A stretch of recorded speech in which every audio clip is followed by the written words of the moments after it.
ஓம் சாய்ராம், ஜெய் சாய்ராம். என் அன்பு குழந்தையே, உன் மீது எனக்கு இருக்கும் அன்பானது எல்லையே இல்லாதது. நீயே என்னை மறந்தாலும் நான் உன்னை மறக்க மாட்டேன். நீயே என்னை விட்டு விலகிச் சென்றாலும் நான் உன்னை விட்டு விலகிச் செல்லவே மாட்டேன். நீ எனக்கு எவ்வளவு முக்கியம் என்று எனக்கு மட்டும்தான் தெரியும்.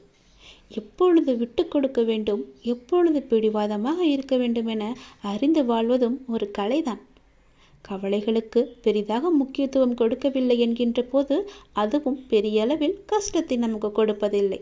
அதை நீ புரிந்து கொள். கடந்த காலகட்டத்தில் தவறாக எடுத்த பல முடிவுகளின் விளைவுகள்தான் நிகழ்காலத்தில் நிதானமாக முடிவுகளை எடுக்க நமக்கு நிர்பந்திக்கும். அதை நீ யோசித்து வைத்துக்கொள். மன அமைதி வேண்டுமானால் எவருடைய வார்த்தைக்கும் நீ மறுத்து பேச வேண்டாம். அமைதியாக இருந்தாலே போதும். சிறிது காலமாக உனக்குள் இருந்த மனப்போராட்டத்திற்கு இப்போது விடை கிடைக்கும் நேரம் வந்துவிட்டது. அதற்கான விடையை தேடி நீ எங்கும் போக வேண்டாம். அதுவே விடை தேடி வந்து கொண்டிருக்கிறது. இதை நோக்கி உன்னை வேண்டி என்னிடம் வந்து நின்றாயும் அதனை உனக்கு அள்ளித்தர நான் வந்திருக்கிறேன்.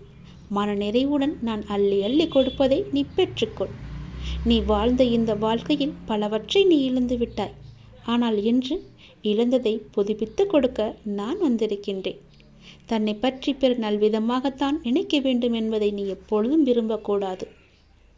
உன்னுடைய இயல்பு மாறாமல் நீ இரு. படைத்தவருக்கு தெரியும் யார் சிறந்தவன் என்று.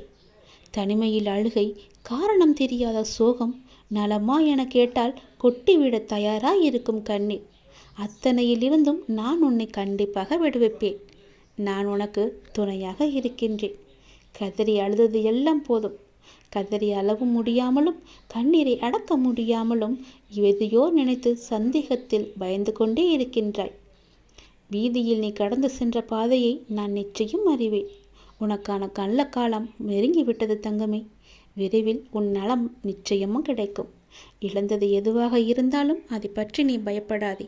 அதைவிட மிக பெரிதாகவே சிறந்ததாகவே பல மடங்கு நன்மையுடன் உனக்கு கிடைக்கும்படி நான் அருள் புரிகிறேன். நிச்சயம் கிடைக்கவும் செய்வேன். எதை பற்றியும் சிந்திக்காதே. நல்லது மட்டுமே நினை. உன் வாழ்வில் பல நல்ல நல்ல அற்புதங்கள் மாற்றங்கள் எல்லாம் நடக்கப் போகின்றது. என்னை சரணாகதி அடைந்தவர்கள் துன்பத்தில் விழும் தருவாயில் எனது 4 கரங்களையும் கொடுத்து அவனை மேலே எழச் செல்வேன்.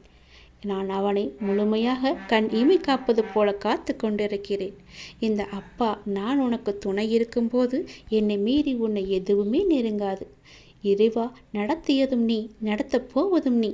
இனி நடப்பவை அனைத்தும் நன்மையாக தருவதாக இருக்கட்டும் என்று நீ என்னிடம் கேட்டாய் அல்லவா? அது நடக்கப் போகிறது.